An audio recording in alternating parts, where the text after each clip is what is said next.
The latest Hitman game is finally out, Hitman 2, and it's packing a whole lot of punch. This title may solely be published by Warner Bros. Interactive Entertainment without Square Enix this time around, but fear not friends, it still has its trademark sense of humor, much of which is ingrained in the game's Easter eggs. So today we're counting down some of our favorites that have been found so far with our list of the top 10 Easter eggs you missed in Hitman 2, and some of them are downright gold. Let's jump to it. Before we begin, just want to say a major thank you to our sponsor for this video, Warner Bros. Also be sure to check out our Let's Play of Hitman 2 that's gonna be up on our channel later, also sponsored by Warner Bros. It's pretty dope people, and it's a pretty dope game.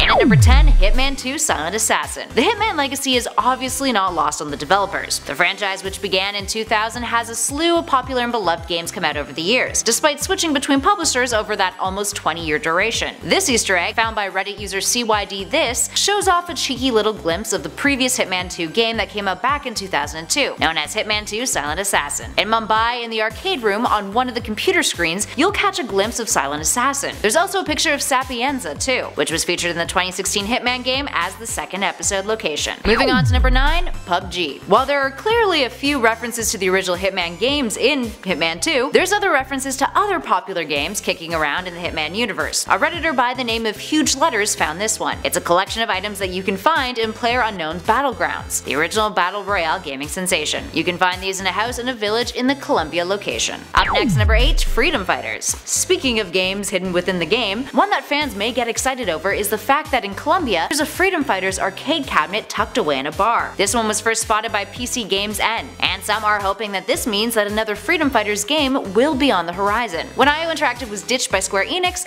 they were able to keep both the Hitman and Freedom Fighters IPs, and this has given hope to fans that a new game will be in the works after the hype over Hitman 2 dwindles down. Up next at 7, GoldenEye 64. Back in 1997, Nintendo and Rare released a game for the N64 that is considered one of the most important first-person shooters, a pivotal game that would help shape the genre for years to come. That game was GoldenEye 007, often referred to as GoldenEye 64. And there's a nice little Easter egg in Hitman 2 concerning it that you can find in Colombia. In the ruins near the hippo, behind a column, there's an explosive that resembles the proximity mines from the game. Up next at 6, Westworld. HBO made major waves a few years back with the release of Westworld, a show that many a viewer has lost their shit over. It's damn good. And turns out that perhaps the developers at IO Interactive also love the show, or the movie that it's based off of, because there's a neat little reference to Westworld that you can find in Miami. There's a copybook of an employee's that you can find that proclaims that they're working on 2 projects, one of which is called Dolores. This is a reference to the character played by Rachel Evan Wood in the hit show. Moving on to number 5, Dino Bosco. In the previous 2016 Hitman game, there was a target that you took down in one of the summer bonus missions named Dino Bosco. He's a filmmaker who had hit hard times. He was killed off in order to remove him from a production that the studio felt was increasingly troublesome. In Whittleton Creek, inside of the Wilson property, there's a television that's switched on. If you watch it long enough, you'll see a news story pop up about a film festival being in memoriam to Dino Bosco. Kinda neat, cause you were the guy who killed him. Moving on to number 4, Rick and Morty. In Mumbai, if you go upstairs at the barber's, there's a product that you can find with some branding that will make Rick and Morty fans chuckle. It's called Schwifty. Now, in case you don't watch Rick and Morty, Schwifty is referring to one of the episodes in the show where Rick and Morty perform a song called Get Schwifty in order to prevent a race of giant alien heads called the Cromulons from destroying the planet. The Cromulons shout out, "Show me what you got," and Rick proclaims that they need entertainment in order to appease the aliens and save the Earth, so they get Schwifty. Moving on to 3, pizzas. There are 2 different pizza-themed references that players have found in the Hitman 2 game so far. The first can be found atop a roof, which many are reading as a reference to the hit drama Breaking Bad. In Breaking Bad, in the second episode of the show's 3rd season, Walter White returns home with a pizza, but after an argument with his wife Skylar, who has just found out that he makes meth for a living now, Walter isn't let inside. So what does he do with the pizza? He tosses it on the roof. The second pizza reference in the game is one that comic and cartoon aficionados will enjoy. You can find a pizza inside of a sewer drain. That's a reference to none other than the Teenage Mutant Ninja Turtles, who are well known for their deep adoration of the Za. Both of these can be found in Whittleton Creek. Up next, number 2, Sean Bean. While Sean Bean starring in Hitman 2 is no Easter egg in itself, the story behind his character definitely is. As one of your elusive targets, one of the game's high-stakes contracts that will be available for a limited time, Bean takes center stage as Mark Faba. Faba is a former MI5 agent turned freelance assassin, who has gotten himself the nickname name The Undying. This is because Falba is infamous for faking his death on multiple occasions. So why is this so great? Well, Sean Bean is notorious in all of his film projects for always dying. Well, almost all of his film projects. You can literally Google Sean Bean death reel and see all the times that he's kicked the can in movies and television, including one of his more recent epic deaths as Ned Stark in Game of Thrones, where he was the main character in season 1. So to have Bean be the Undying, a man who seemingly always dies but doesn't really, is pretty darn funny. And finally, in at number 1, the secret flamingo exit. One of the biggest draws in the initial promotional materials and gameplay footage for Hitman 2 that fans got really jazzed over was the fact that one of your disguises that you can wear is a giant flamingo costume. It's hilarious. But turns out that it's not just fun to wear. There's actually a secret exit that you can find when wearing the costume in the Miami mission. While wearing the big pink disguise, if you go to the nest on the Kronstadt heliport, you'll discover a secret exit that will allow you to leave the mission. There's eggs in the nest and everything. You just select it and bam, you're out of there. So good. Alright, there we have it, friends. There's a ton of other Easter eggs that we haven't touched on yet, so let us know which ones you've spotted in the game so far in those comments below, or if you'd like us to do a part 2. Also, before we go, once again, major shout out to our sponsor for this video, Warner Brothers. Hitman 2 is available now for download and to buy in stores, so you should get on that. It's a pretty fun game. If you dug this video, hit that like button, share it with a friend, and if you're new, come hang out with us some more by hitting that subscribe button. We also have a great little playlist just waiting for you to check it out that's currently flashing on your screen. In the meantime though, thanks for watching everybody. I'll catch you all in the next video.